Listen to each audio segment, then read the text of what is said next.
Hello students, welcome in the physics class. Today we will start with the Einstein's photoelectric equation. यहाँ से देखते हैं हम लोग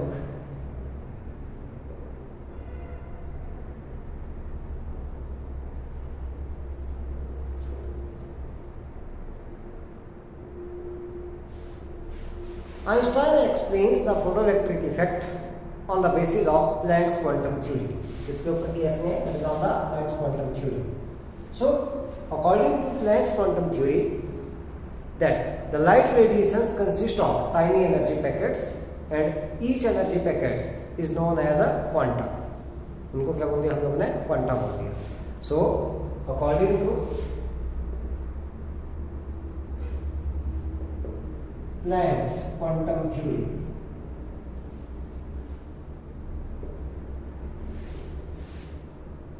क्या हो गया आपके पास? The light radiations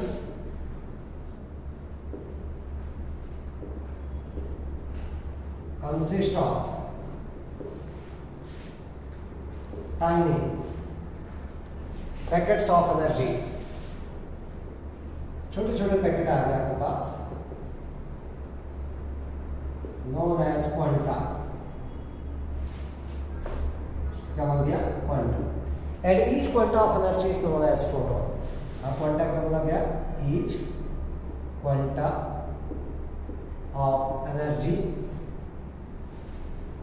is known as photon.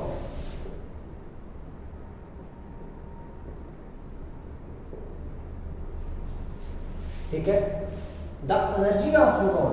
अब बात करें अगर हम लोग जो एनर्जी है फोटोन की आपके पास, the energy of photon is given by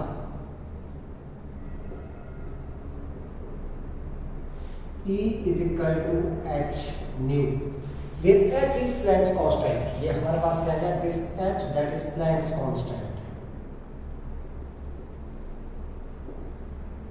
and its value is 6.63 into 10 raised power minus 34 joules second. And this nu, that is the frequency of the photon.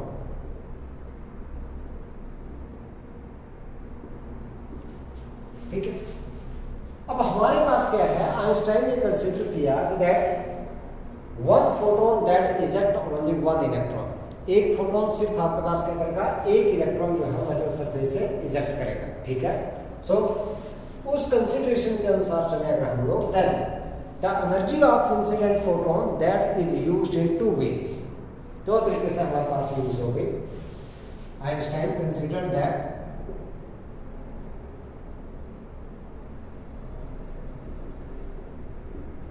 One photon जो incident photon है eject only one electron.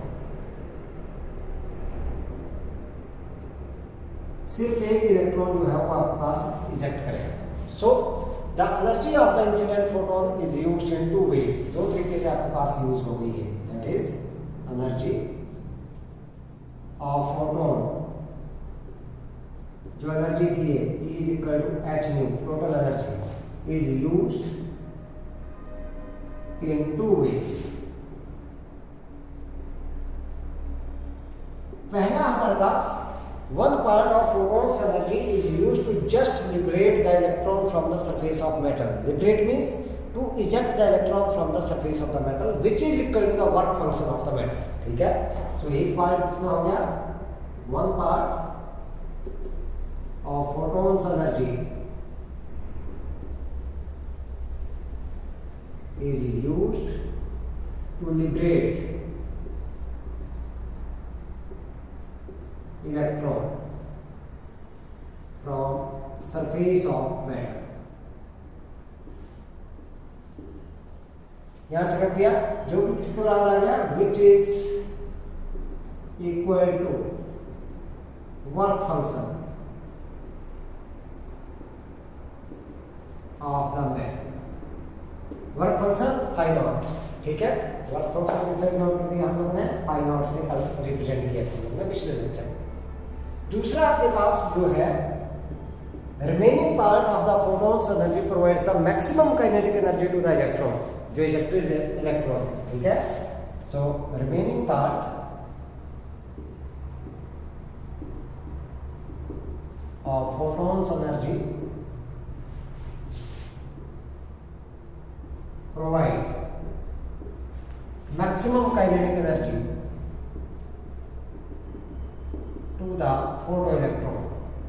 Photoelectron means जो आपके पास eject हुआ उसको। तो इसका मतलब अगर दोनों को कंबाइन करें तो ये जो टोटल एनर्जी थी फोटोन की that h nu that is equal to, एक तो आपके पास वर्क फंक्शन में यूज हो गई और बाकी जो बच गई वो क्या करेगी, मैक्सिमम काइनेटिक एनर्जी प्रोवाइड करेगी फोटोइलेक्ट्रॉन। तो यहाँ से अगर मैं के मैक्सिमम निकालूं तो K maximum that is equal to h nu minus phi naught. This is known as Einstein's photoelectric equation. अब यहां से देखिए अगर हम लोग, अगर मान लो आपके पास if the frequency of the photon is equal to the threshold frequency, ठीक है, अगर मान लो आपके पास क्या है, फ्रीक्वेंसी ऑफ फोटोन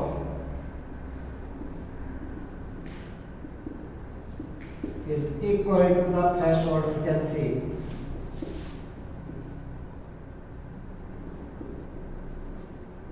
तो ये क्या करेगा, it just eject the electron. तो इसकी एनर्जी जो आपके पास आएगी h nu not that is on equal to phi nought. हम लोग क्या लिख सकते हैं, that phi not that is equal to h nu naught where nu not that is the threshold frequency.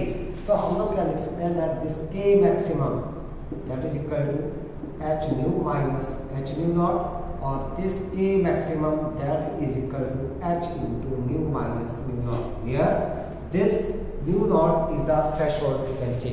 क्या गया आपके पास, थ्रेशोल्ड फ्रीक्वेंसी आपके पास है। तो ये इक्वेशन होगी किसकी, आइंस्टाइन की फोटोइलेक्ट्रिक इक्वेशन आप लोगों के पास आ गई। अब यहां से हम लोग बात करेंगे किसकी, that is the laws of photoelectric emission. यहां से एक्सप्लेन करेंगे according to Einstein's photoelectric equation. पहली बात हम लोगों के पास, अगर पहला लॉ था उसमें हम लोगों ने क्या बोला था, in the first law of photoelectric emission हम लोग ने बोला था कि that the number of the photo electrons ejected per second is directly proportional to the intensity of the incident radiations.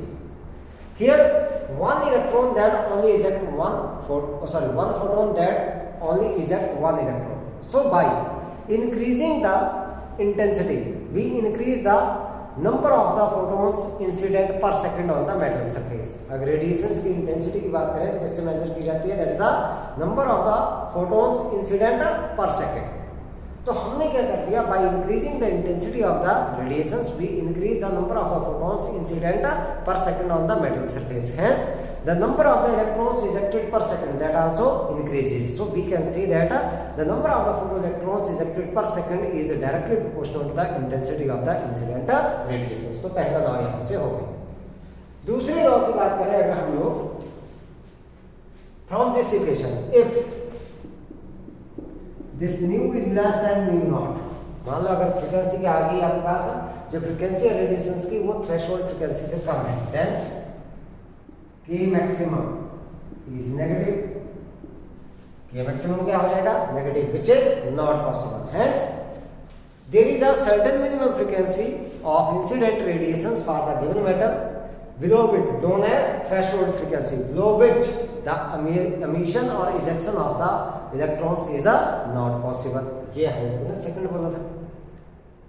Third one हम लोग बात करें above this frequency, अगर मान लो when this new is greater then mu naught, ज्यादा हो गई, तो आपके पास ये जो के मैक्सिमम है that varies directly with the frequency.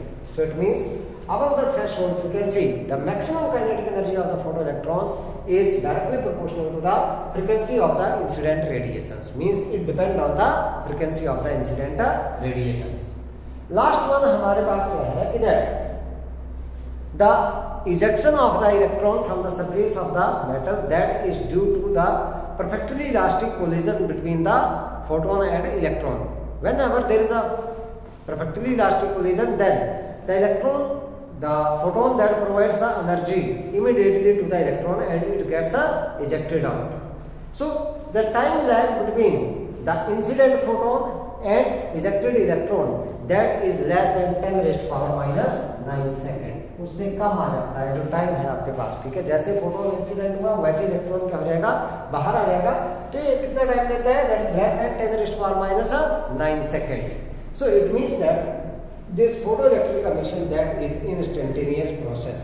कौन सी प्रोसेस आ गई आपके पास है? That is a instantaneous process. अब यहाँ से हम लोग क्या बोल सकते हैं कि भाई आपके पास जो कॉन्सिक्वेंसेज है इसकी, that is of a photo electric effect. यहाँ से हम लोग बोल सकते हैं कि that the ejection of the electron is only possible when consider the particle nature of the radiations, means whenever there is a collision between the photon and a electron. तो photon को क्या मान लिया हम लोग ने? पार्टिकल मान लिया। So the ejection of the electrons from the surface of the metal is only possible when the radiations are considered of a particle nature. So यहाँ से हम लोगों ने प्रूव कर दिया this photoelectric effect that proves that the particle nature of the radiations. ठीक है, अब यहाँ से कुछ हम लोग रिलेशन करेंगे, आइंस्टाइन इक्वेशन से ही चलेंगे, यहीं से रीजनिंग करेंगे हम लोग, कुछ उसको देखते हैं।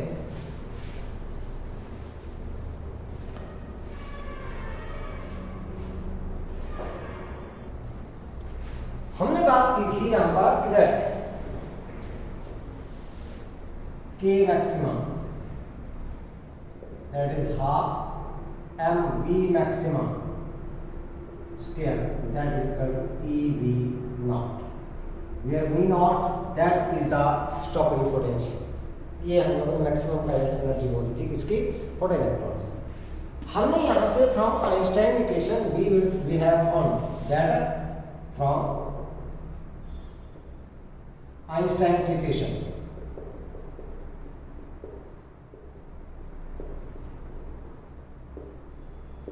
हमने क्या फाइंड आउट किया है? That this K maximum that is equal to h nu minus phi naught. तो मैं ऐसे लिख सकता हूं K maximum that is equal to ev naught that is equal to h nu minus phi naught. phi naught that is equal to h nu not. तो मैं ऐसे लिख सकता हूं दैट दिस K मैक्सिमम और ev naught that is equal to h into nu minus nu not.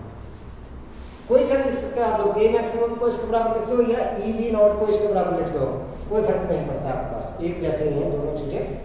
अब हमारे पास we know that this frequency that is equal to c by lambda or this frequency that is equal to c upon lambda naught, where lambda naught is the threshold wavelength, the lambda is the wavelength and this is the threshold wavelength। So we can write down this K maximum or ev naught that is equal to h c upon lambda minus c upon lambda naught। So this is equal to K maximum ev naught that is equal to h c into 1 upon lambda minus 1 upon lambda naught। ये जो आपके पास आ गई this is a threshold wavelength. जब हम लोग minimum frequency की बात करेंगे तो मैक्सिमम वेवलेंथ की बात करेंगे। फ्रीक्वेंसी कम है तो वेवलेंथ क्या आएगी आपके पास? ज्यादा, क्योंकि दोनों में रिलेशन ये है आपके पास। ठीक है, so threshold wavelength it is the maximum wavelength of the incident radiations above which the ejection of the electron from the surface of the metal is not possible. उसको बोल दिया हम लोगों ने क्या? Threshold wavelength. देखो जब थ्रेशोल्ड फ्रीक्वेंसी की बात करनी है तो हम लोग बात करेंगे किसकी? That is the minimum frequency below which the ejection of the electron is not possible. और जब थ्रेशोल्ड वेवलेंथ की बात करेंगे तो बोलेंगे it is the maximum wavelength above which the ejection of the electron from the surface of the metal is not possible. अब बात करते हैं हम लोग कुछ वेरिएशंस यहाँ पर करेंगे और वहीं से हम लोगों ने रीजनिंग करनी है। यहाँ से क्वेश्चन पूछे जाते हैं बेटा। पहली बात आप लोगों के पास that is a variation of stopping potential with frequency.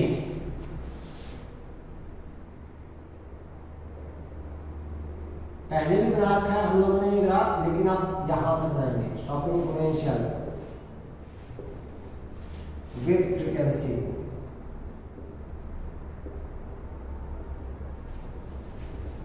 हमें पता है कि that E V not that is equal to h new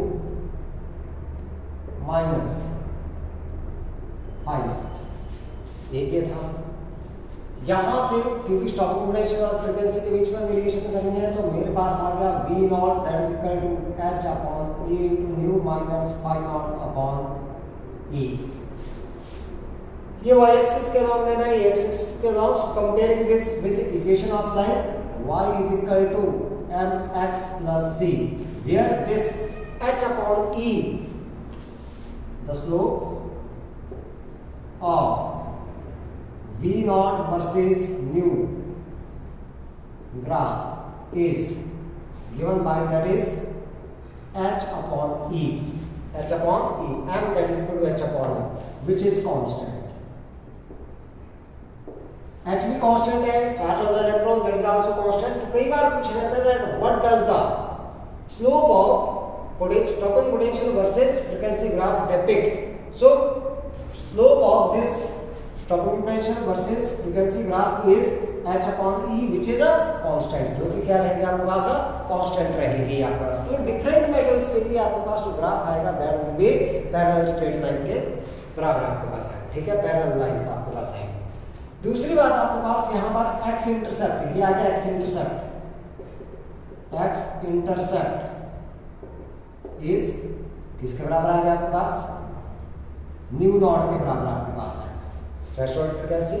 and y intercept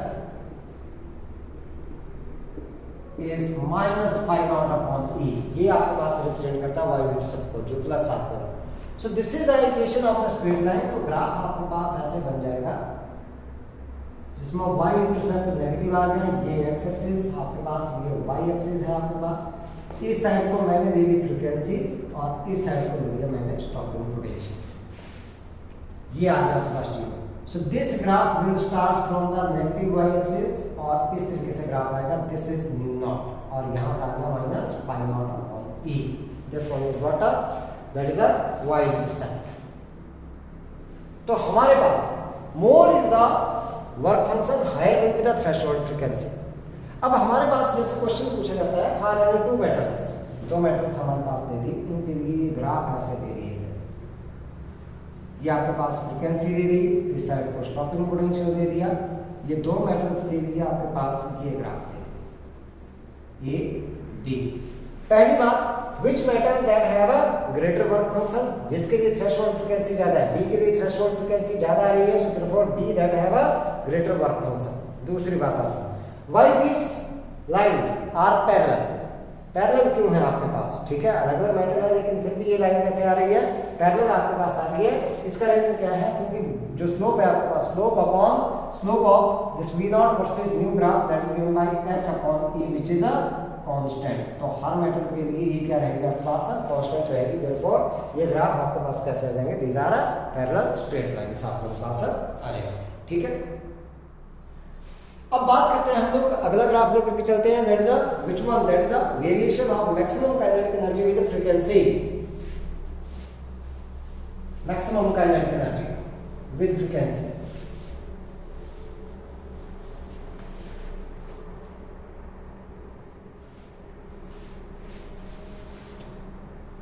maximum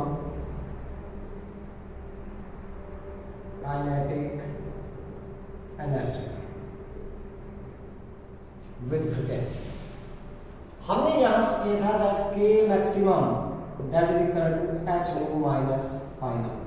यहां से सिंपल आ रहा है आपके पास, comparing this with the equation y is equal to mx plus c. तो यहां पर slope of the graph that is h के बराबर आ गई, विच इज कांस्टेंट. ध्यान दें, ये भी कांस्टेंट आ गया, लेकिन मैक्सिमम काइनेटिक एनर्जी और फ्रीक्वेंसी के बीच का जो ग्राफ है उसके लिए आपके पास क्या आ गई, जो स्लोप है that is equal to h, और पीछे जो स्टॉपिंग पोटेंशियल और फ्रीक्वेंसी के बीच का था उसकी आगे थी h अपॉन e के बराबर हमारे पास आ गई थी. अब यहां से x intercept is new not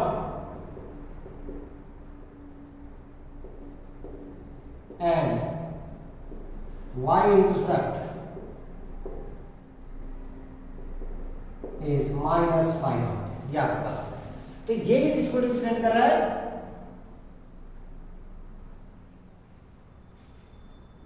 ये k maximum, this one is frequency zero, और यहां पर आपके पास ये स्टार्ट होगी यहीं से इस तरीके से, दिस इज न्यू नॉट और यहां पर माइनस फाइव. इस तरीके से ग्राफ आपके पास. दो मेटल्स की बात करें, क्योंकि फ्रीक्वेंसी सॉरी स्लोप आपके पास कांस्टेंट है तो पैरेलल आपके पास लाइंस आएंगी. अगर दो मेटल्स के लिए मैं ऐसे बना लूं, ये graph. This is frequency, this is K maximum. Maximum kinetic energy, तो ये आपके पास आएंगे parallel straight lines. This is A, this one is B. Which one have greater work function? जिसके लिए threshold frequency ज़्यादा है तो B that have greater work function than that of A. What does the slope of this graph depict? The slope of this graph is h, which is constant. जो कि क्या आ गया आपके पास है? Constant आपके पास है. अब क्वेश्चन किस तरीके से पूछा जाता है वहां से देखते हैं हम. आपके पास दो मेटल्स के लिए कोई भी दो मेटल दे दी जाएंगे क्वेश्चंस के लिए. अगर जो बोर्ड में क्वेश्चन पूछा जाता है वहां के लिए चलते हैं हम लोग. जैसे मान लो आपके पास ये दे, मैं दो ग्राफ बना के पूछा रहा हूं, किसी से भी पूछा जा सकता है कुछ भी.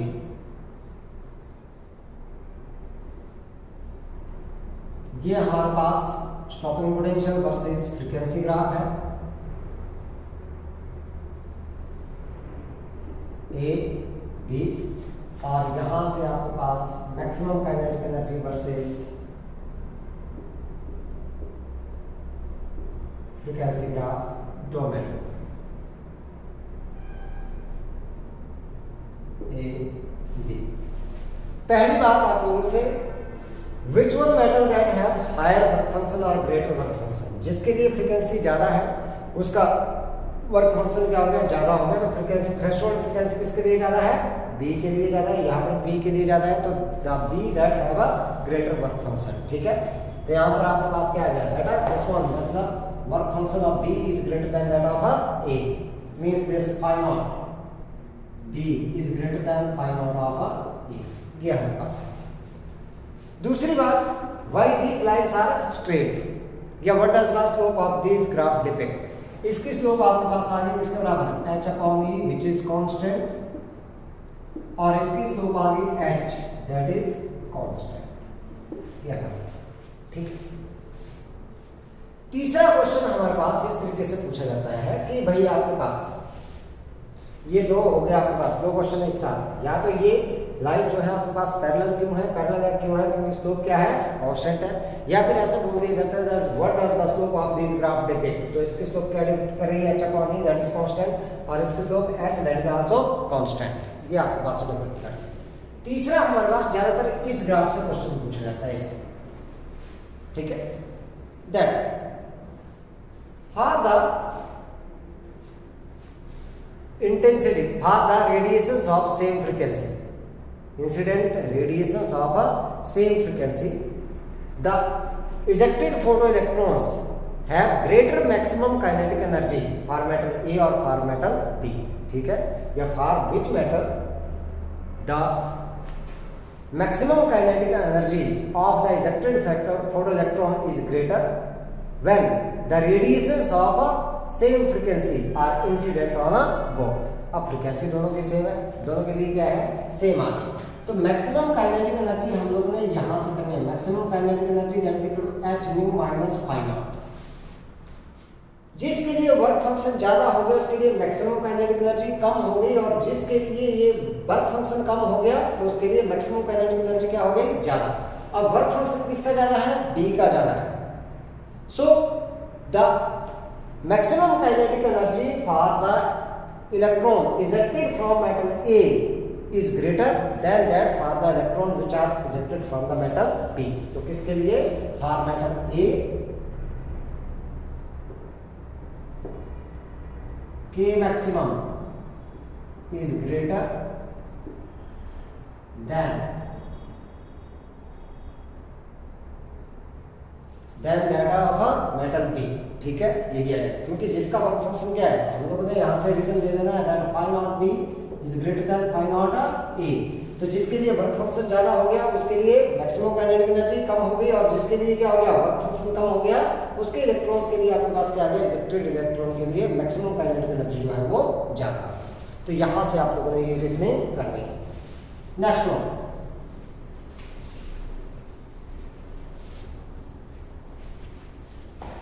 हमारे पास एक वेरिएशन और देखते हैं, that is a variation between stopping potential versus intensity. Stopping potential intensity. Stopping potential that is independent from the intensity तो मैं इस तरीके से लिख सकता हूँ, इस तरीके से ड्रॉ कर सकता हूँ। ये मैंने ले ली इंटेंसिटी, इस साइड को ले लिया स्टॉकिंग पोटेंशियल, क्योंकि ये इंडिपेंडेंट आता है तो आपके पास क्या जाएगी, this is a straight line parallel to the this intensity axis. Next one is a photoelectric current versus frequency. Photoelectric current that is independent from the frequency. मतलब हमारे पास ये बात कर ली मैंने, photoelectric current versus frequency, इस graph को देखा है। देखो हमारे पास photoelectric current that is independent from the frequency, ये मैंने ले लिया photoelectric current, this side frequency. लेकिन हमारे पास करंट तभी फ्लो करेगा when the frequency is greater than a certain minimum frequency known as threshold frequency. तो आपके पास यहाँ पर आ गई threshold frequency, this is mu naught. उसके बाद आपके पास ये कांस्टेंट करंट जो है वो फ्लो करेगा ऐसे। अगर मैं बात करूं इसकी photoelectric current versus time graph, ठीक है, तो फोटोइलेक्ट्रिक करंट वर्सेस टाइम उसको बता करके देखूं यहां पर। इलेक्ट्रॉन को इजेक्ट होने में टाइम लगता है ऑलमोस्ट कितना, 10⁻⁹ सेकंड।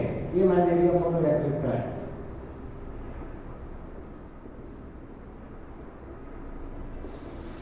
तो यहां से आपके पास ये इस तरीके से, और फिर आपके पास ये आ जाएगा स्ट्रेट लाइन, और ये टाइम आपके पास आएगा कितना, 10⁻⁹ इस तरीके से आपके पास क्या बन जाएगा, ये ग्राफ बन जाएगा। ठीक है, तो ये थे हमारे पास कुछ ग्राफ।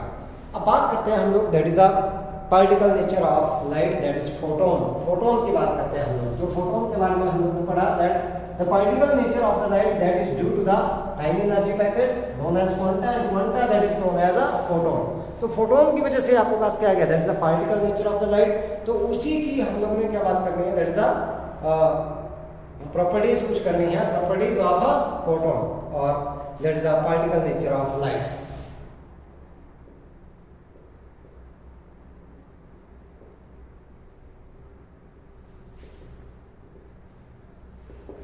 Means photon.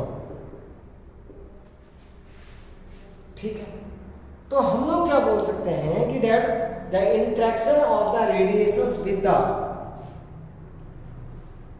मेटल, हमारे पास the radiation will behave as if these are suppose to be made up of a particle like photon. ठीक है, हमारे पास क्या है कि that in the interaction of radiations with the metal, the radiation will behave as if the radiations are supposed to consist of a particle like a photon. So it means हमारे पास क्या है, that radiations consist particles like photon.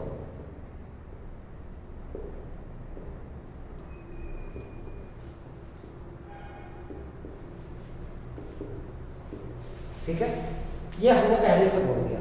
पहला आपके पास first unit क्या आ गया, that the interaction of radiations with the metal is such that if the radiation behave like as the particle और the radiations consist of the particle like a photon. दूसरा हमारे पास क्या है कि that the energy of the photon, energy of photon is given by E is equal to h nu, that is equal to h c by lambda, and momentum of the photon, momentum की बात कर रहे हैं हम लोग, momentum of photon that is P, that is equal to h upon lambda, that is equal to h nu by c, because lambda that is equal to c by nu के बराबर है सर। ठीक है, तीसरी बात हमारे पास क्या आ गई कि that irrespective of the intensity of the radiations, all the photons have a same frequency and a wavelength. ठीक है, irrespective of intensity,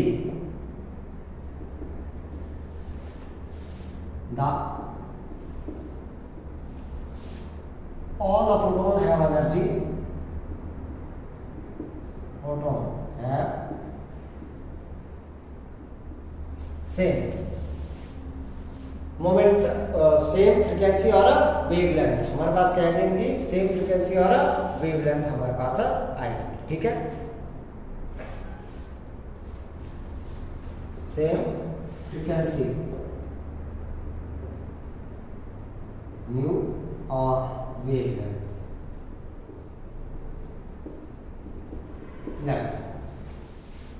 ठीक है, the photon travel in the vacuum with the speed of the light. उसमें हमारे पास speed क्या आ रही है आपके पास, photon travels with the speed of light, that is C. C आपके पास कितना है, that is 3 × 10⁸ metre per second in the free space और vacuum. Frequency and wavelength of the photon give it a specific energy which does not change with the change in the medium। ठीक है, जो हमारे पास क्या है, frequency of photon, frequency or wavelength give it specific energy or color which does not change with the change in medium।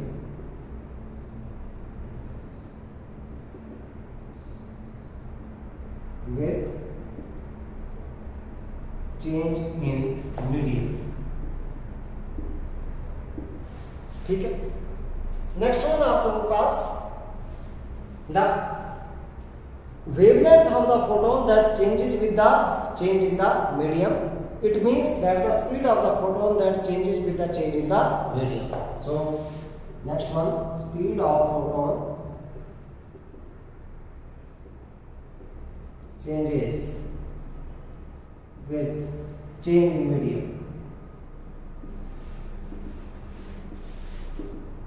due to change in the wavelength। Next one अगर हम लोग बात करें तो आपके पास क्या आ गया, that is the rest mass of the photon is 0। यहां से देखते हैं हम लोग, रेस्ट मास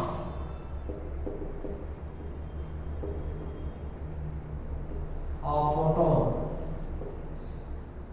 इज 0। ये देखते हैं कैसे हमारे पास, हमें पता है that according to equation of relativity, Einstein's equation of relativity, the mass of a matter that is given by m0 upon 1 - v² upon c², where m0 is the rest mass। तो मैं यहाँ से लिखता हूँ m0 that is equal to m into 1 - v² upon c²। as the speed of the photon that is the speed of light, v that is equal to c, तो यहाँ से आएगा 1 - 1 that is equal to 0, therefore m0 that is equal to 0। it means rest mass of the photon that is a 0। next one हमारे पास, photon is not deflected by electric or magnetic field। photon is not deflected by electric or magnetic field।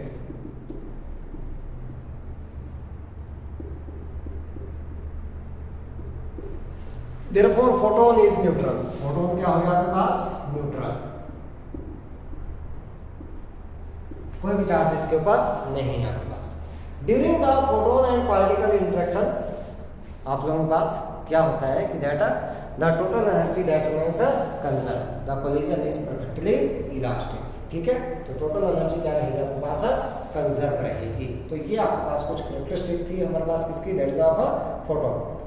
Einstein की equation अगर हम लोग ने derive करनी है, उसके लिए कई बार क्या होता है, कैरेक्टरिस्टिक्स पूछी जाती हैं। तो हम लोग ने दो कैरेक्टरिस्टिक्स देनी है, that the energy of the photon is E is equal to h nu, और दूसरी कैरेक्टरिस्टिक्स हम लोगों ने क्या देनी है, during the interaction between the photon and the particle the total energy of the system that means conserve. मतलब photon की जो जितनी भी एनर्जी यूज होगी वो सारी की सारी किसमें चली जाएगी, आपके पास पार्टिकल में चली जाएगी, या फिर आपके पास किसमें, जो पार्टिकल में आपके पास चली जाएगी। ठीक है, तो ये आपके पास क्या हो गया, this one is the, these are the characteristics of the photon, और जो प्रॉपर्टी है हमारे पास फोटोन की। अब बात करते हैं हम लोग, that is the dual nature of radiations. यहां से ड्यूल नेचर हमारे पास कैसे आया। डबल नेचर के लिए वेव नेचर हम लोगों ने पहले कर रखा था लाइट रेडिएशंस का, dual nature of radiations.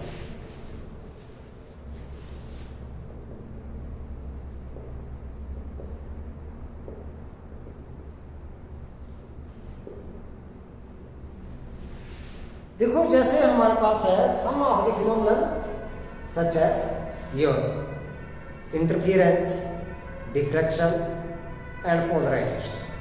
These can only be studied if we consider the light as of electromagnetic nature or the wave nature. हमारे पास इंटरफियरेंस आ गया, ठीक है. ये और कौन से फिनोमेनन आपके पास? Interference, diffraction and polarisation. ये हम लोगों ने वेव ऑप्टिक्स में किया था. These can only be studied on the behalf of wave nature of the radiations. The phenomenon such as photoelectric effect, ये हमारे पास आ गया, and the Compton effect. Compton effect में हम लोग एक्सरेज को क्या करते हैं, स्ट्राइक करते हैं किसी भी मेटल सरफेस के ऊपर, और ये आपके पास क्या हो जाती है, इट विल गेट डिफ्लेक्टेड. आपके पास इलेक्ट्रॉन को जो है क्या करती है, आपके पास इजेक्ट करती है उस केस में. तो ये जो है आपके पास such as your photo electric effect, Compton effect, और एक और आता है Stark effect. These can only be studied when we consider the radiations of particle nature.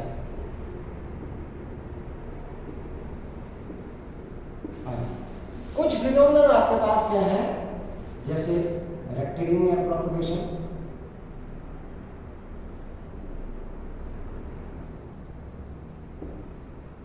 Reflection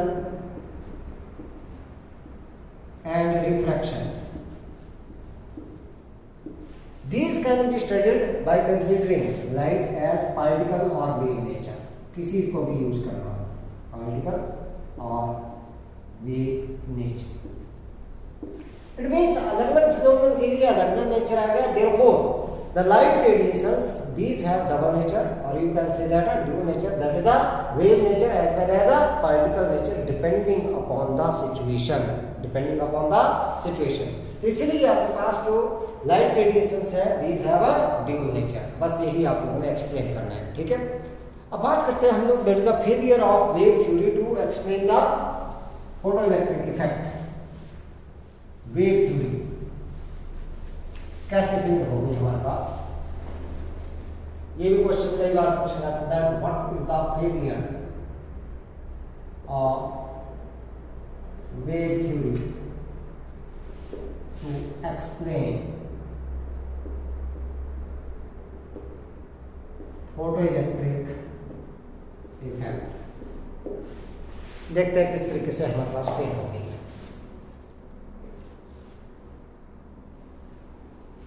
हमारे पास पहले the energy of the wave that is measured by its intensity. Intensity that is directly proportional to the square of the amplitude of the wave. More is the amplitude, more is the intensity, hence we can say that more is the energy of the wave. अगर wave nature हम लोग मान लो. Now, what happens if the intensity of the wave is increased, then its energy that increases when it incident on the surface of the metal. जैसे कि अगर आपके पास है it incident on the surface of the metal, then for some specific intensity, means specific intensity, it can eject the electron from the surface of the metal, whatever is the frequency of the wave. लेकिन हमारे पास क्या है, that practically it is found that the ejection of the electrons is not possible below the certain minimum frequency known as a threshold frequency, whatever is the intensity. देखो हमारे पास यहाँ पर वेव थ्योरी में क्या बोला गया कि इंटेंसिटी बढ़ाएंगे तो एनर्जी बढ़ेगी. तो अगर कोई वेव आपके पास इंसिडेंट कर रही है किसी मेटल के सरफेस के ऊपर, तो हमारे पास क्या है, ये किसी स्पेसिफिक इंटेंसिटी की होनी चाहिए ताकि इलेक्ट्रॉन जो है वहाँ से क्या हो जाए, इजेक्ट हो जाए, व्हाट एवर इट्स फ्रीक्वेंसी. लेकिन जो एक्सपेरिमेंटल है आपके पास, experiment shows that the electron can only be ejected when the frequency is greater than certain minimum frequency known as a threshold frequency, whatever is the intensity. मतलब intensity के ऊपर तो आपके पास डिपेंडिंग था, तो पहला केस आपके पास क्या हो गया, यहाँ पर फेल हो गया. दूसरा हमारे पास by increasing the intensity of the incident wave, its energy is increased, hence the energy of maximum kinetic energy of the electron that can also be increased. It means इस वेव थ्योरी के according जो maximum kinetic energy है that depend on the intensity of the incident wave. लेकिन experimental study shows that the maximum kinetic energy of the photoelectrons that is independent from the intensity of the radiations and it depend on the frequency of the incident radiations. तो दूसरा भी clear हो गया. तीसरा हमारे पास whenever any wave strike the surface of the metal, it spread on the surface and all the electrons these acquire equal energy and these take some time to eject out. कुछ time क्या करते हैं, ये बाहर आने के लिए लेते हैं. लेकिन हमारे पास experimental study shows that the photoelectric emission is an instantaneous emission. Instantaneous process है आपके पास, क्विक प्रोसेस. तो यहाँ पर भी आपके पास क्या होगी, ये फेल होगी. तो ये 3 पॉइंट आपके पास यहाँ से आगे to explain the failure of wave theory to explain the photoelectric effect. अब बात करते हैं हम लोग किसकी, that is a de Broglie hypothesis, that is the due nature of the matter.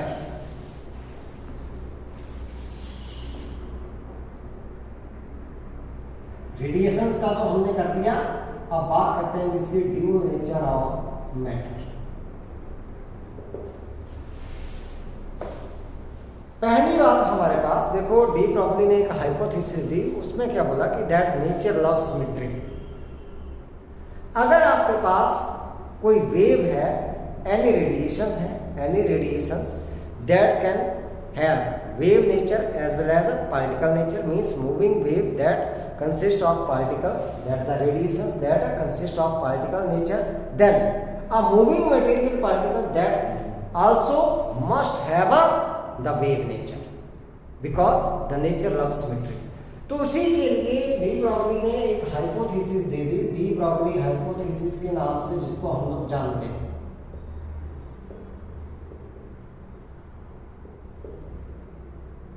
इसमें उसने क्या बोला कि that moving material particle act sometime acts like as wave, sometime acts like as a particle, और a wave is associated with a moving material particle which control the particle in every respect. The wave associated with a moving material particle is called de Broglie wave और matter wave and its wavelength known as a de Broglie wavelength. ठीक है. तो इसमें क्या बोल दिया कि that a moving material particle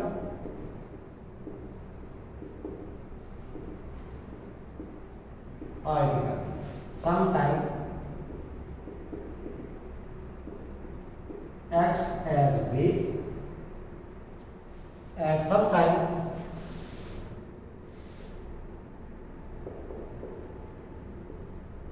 acts as particle. Or a wave is associated with a moving material particle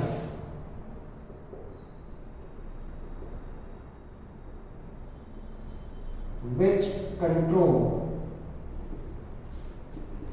the particle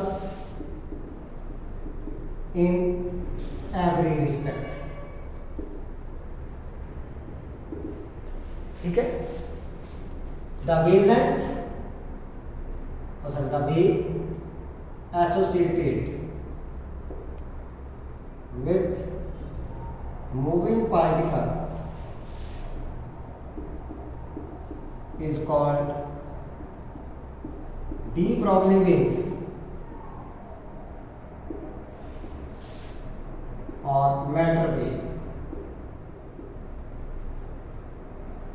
and its wavelength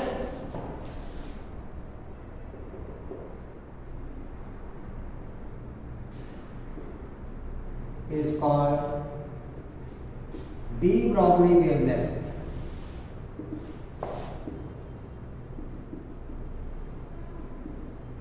Given by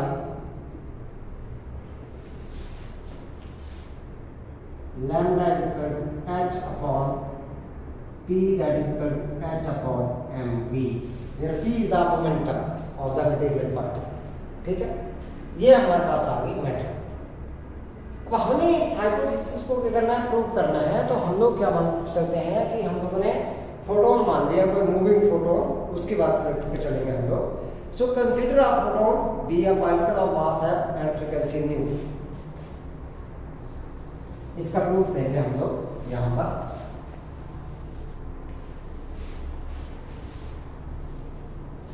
consider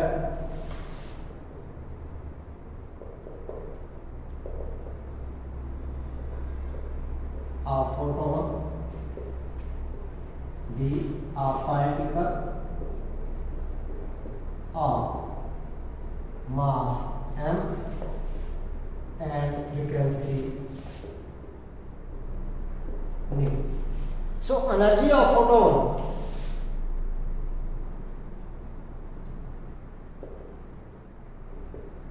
means kinetic energy की ही बात करेंगे हम लोग यहाँ पर। That is energy of photon is given by E is equal to h nu. ये हमारे पास है। अब स्पीड फोटोन की c के बराबर है, therefore according to Einstein equation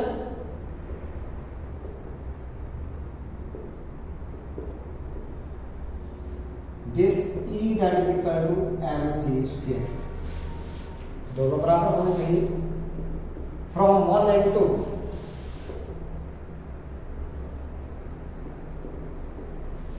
आपके पास क्या गया, that this mc square that is equal to h nu, और मैंने m की वैल्यू निकाली यहाँ से, क्या गया आपके पास, that is h nu upon c square. That this one is number 3। So the momentum of photon,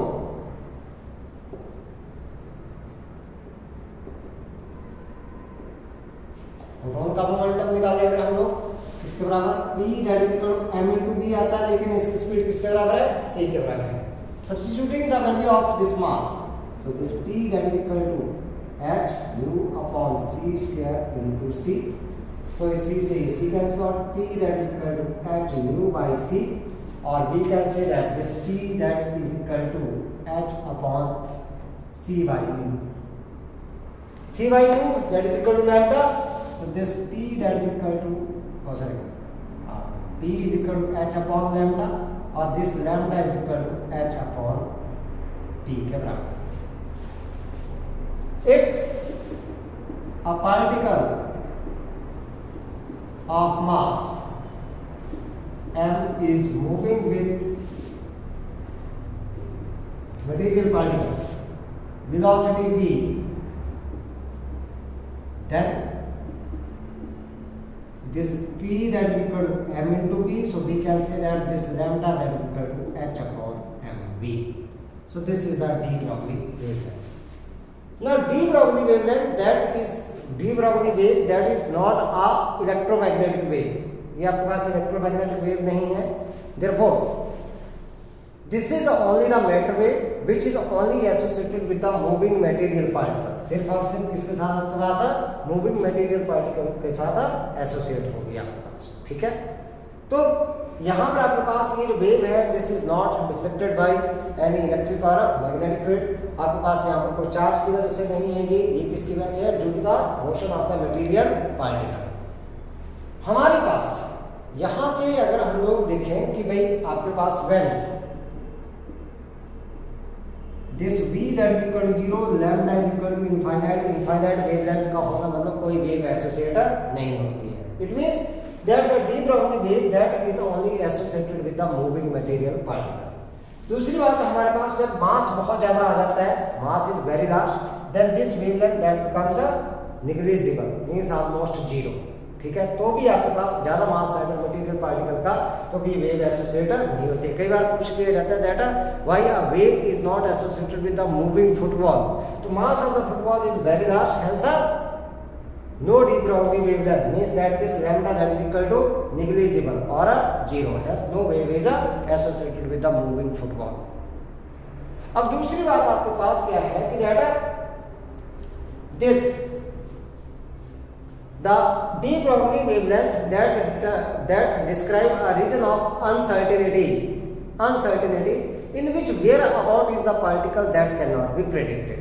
कहाँ जैसे पार्टिकल है वो आप हमारे पास प्रेडिक्ट नहीं कर सकते हैं, बट हम लोगों के पास the reason in which the intensity of the wave is maximum. Maximum intensity कहाँ पर आएगी? जहाँ पर आपके पास एम्पलीट्यूड क्या होगा? मैक्सिमम होगा। In that region the probability of the particle is a maximum. तो हम लोग मान के चलते हैं कि that in that region only the particle that exist. तो हम लोग अगर मान लो यहाँ से क्या कर लें, डी ब्रॉगली वेव को कई बार रिप्रेजेंट करने के लिए पूछा जाता है, तो आपको हमें इस तरीके से इसको रिप्रेजेंट करना है ऐसे।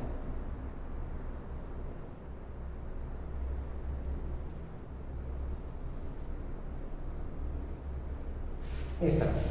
तो यहाँ जैसे हम लोग जहाँ पर इंटेंसिटी क्या है, ज्यादा है, मतलब एम्पलीट्यूड ज्यादा है, तो वही हम लोगों के पास आएगा डी ब्रॉगली वेवलेंथ। और यहाँ जैसे आप लोगों ने क्या दिखा देना, this one is the particle. जहाँ पर एम्पलीट्यूड आपके पास क्या हो जाएगा? ज्यादा हो जाएगा, वहीं पर आप लोगों ने क्या कर देना, पार्टिकल को दिखा देना है। ठीक है।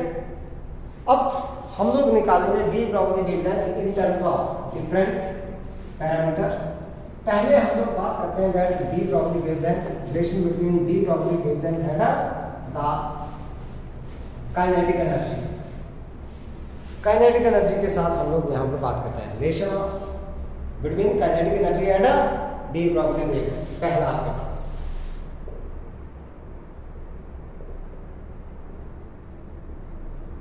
Between kinetic energy and de Broglie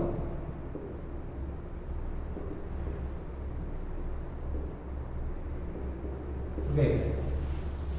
देखो हमने बात की de Broglie wavelength lambda is equal to h upon p, h upon m v और एच अपॉन पी।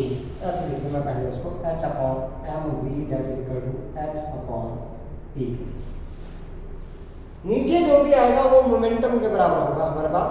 तो हमें पता है कि that the momentum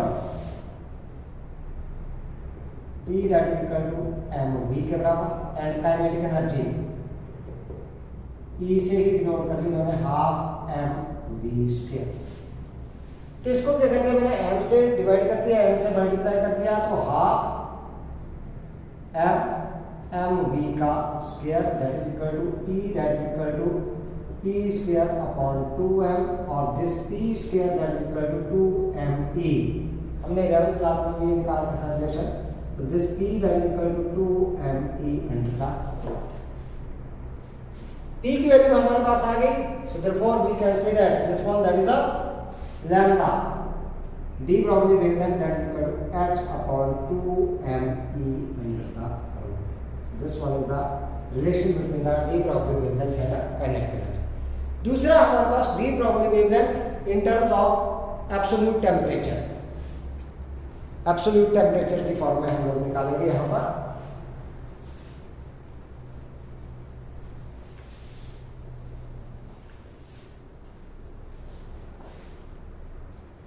D Broglie wavelength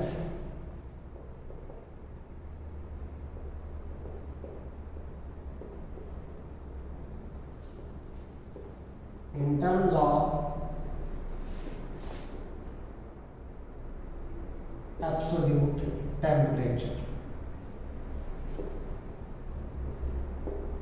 ठीक, हमने बात की थी कि दैट according to kinetic theory the energy of particle at temperature 3 kelvin.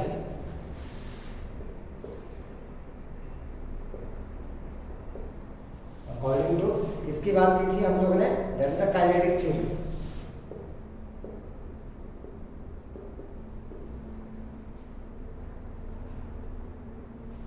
The energy of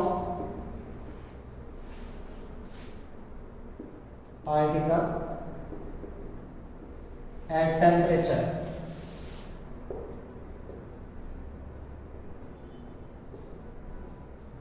T Kelvin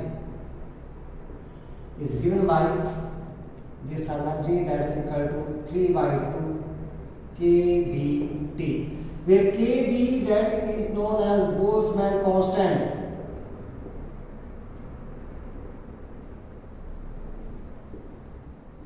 And its value is 1.38 into 10 raised power minus 23 joule per Kelvin। ये हमारे पास इसकी वैल्यू है। ठीक है। अब ये जो एनर्जी है हमारे पास, ये किसके बराबर होना चाहिए? काइनेटिक एनर्जी के बराबर। तो हम लोग क्या लिख सकते हैं यहाँ से, देखो this one that is this energy that is equal to kinetic energy. So I can write down that kinetic energy half M we square के बराबर आती है आपके पास, ठीक है। So this kinetic energy half M we square that is equal to 3/2 k v t के बराबर, 2 से 2 cancel out, so m we square that is equal to 3 k v T.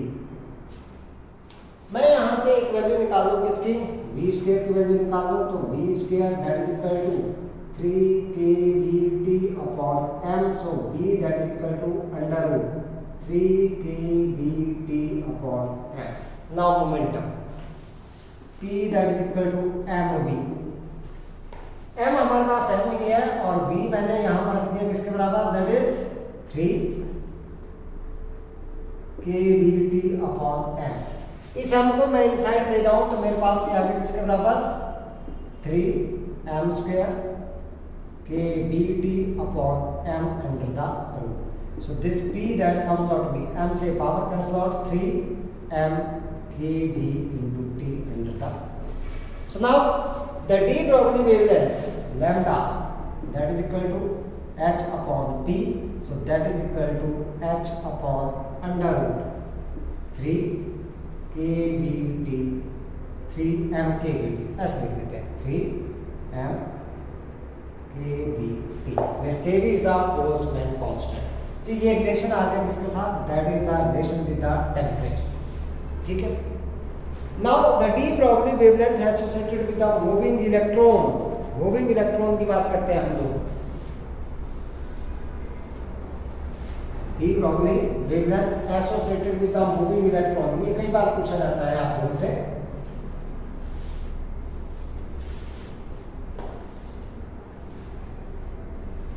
Associated with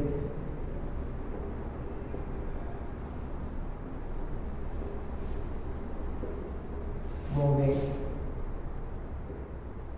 electron। मान लो हमारे पास क्या है, कोई electron जिसका मास m है एंड चार्ज e है, that is accelerated by a potential difference v, ठीक है।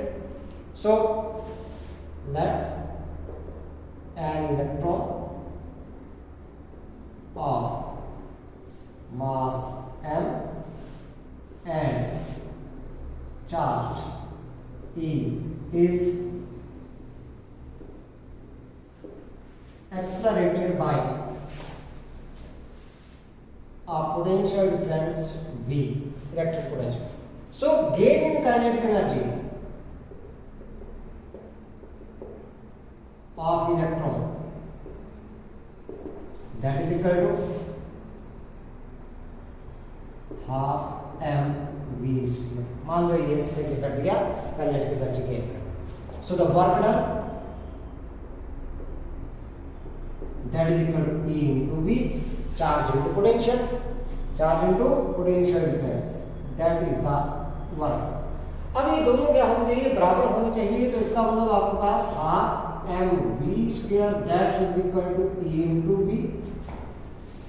सो from here this v square that is equal to 2 EV upon m, or v that is equal to under root 2 EV upon m।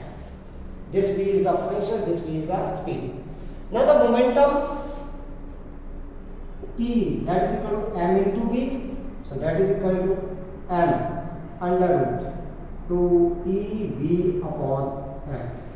मैं set को inside लेकर के जाता हूं तो मेरे पास आ गया P that is equal to 2m square EV upon m under the root. इससे ये कैंसिल आउट, तो इसका मतलब मेरे पास मोमेंटम आ गया किसके बराबर, that is equal to 2m EV under the root. ये मोमेंटम आपके पास आ गया, ठीक है। So now therefore the de Broglie wavelength lambda is equal to h upon p। So this lambda that is equal to h upon 2mev under the root, where m is the mass of the electron, e is the charge and v is the potential difference. अब अगर मैं इनकी value substitute कर दूं now using x is equal to 6.63 into 10 raised to power minus 34 joule second. This mass of electron 9.1 into 10 raised to power minus 31 kilogram. E that is 1.6 into 10 raised to power minus 19 coulomb. If we substitute all the values in this equation, then we get this lambda that is equal to 12.27 upon root v into 10 raised to power minus 10 meter. Yeah. अब 10 raised to power minus 10 meter that is equal to angstrom. So the wavelength of the electron that is given by 12.27 upon under root v angstrom. ये unit बहुत जरूरी है आपके पास. बच्चे कई बार लिख देते हैं, कई बार इलेक्ट्रॉन की वेवलेंथ पूछी जाती है सीधी, that which is accelerated by a potential difference of 100 volt. तो 100 का स्क्वायर रूट कितना आ जाएगा? 10 आ जाएगा. 10 से इसको डिवाइड करेंगे तो 1.227 आपके पास आ जाएगा. लेकिन यहाँ पर यूनिट लगाना भूल जाते हैं. यूनिट किसमें? ये एंगस्ट्रॉम में. ध्यान रखना, अगर मीटर में लिखना पड़ेगा तो आपको उनको 10 raised to power minus 10 से मल्टीप्लाई करना पड़ेगा. तो इन यूनिट का खूब ध्यान आपको रखना है. अब ये तो वेवलेंथ आपके पास आ गई इसकी इलेक्ट्रॉन की आ गई. लेकिन अगर कोई चार्ज ही होता, मान लो अगर कोई चार्ज होता है जिसका मास m है, तो हम लोग इस तरीके से लिख लेते हैं v of the wavelength that is equal to h upon under root 2mq into v. ये हमारे पास आएगा. बाकी चार्जेस के ये फार्मूला यूज करेंगे. ये टू इज द चार्ज. ठीक है. तो इस तरीके से हमारे पास जो ये थ्योरी पार्ट था, इस चैप्टर का जो थ्योरी पार्ट है हम लोगों ने वो कर लिया है complete. So this chapter that is a completed. इसको अच्छे से आप लोगों ने क्या करना है? स्टडी करना है. इसके क्वेश्चंस हम लोग करेंगे नेक्स्ट लेक्चर में. Till then have a nice time.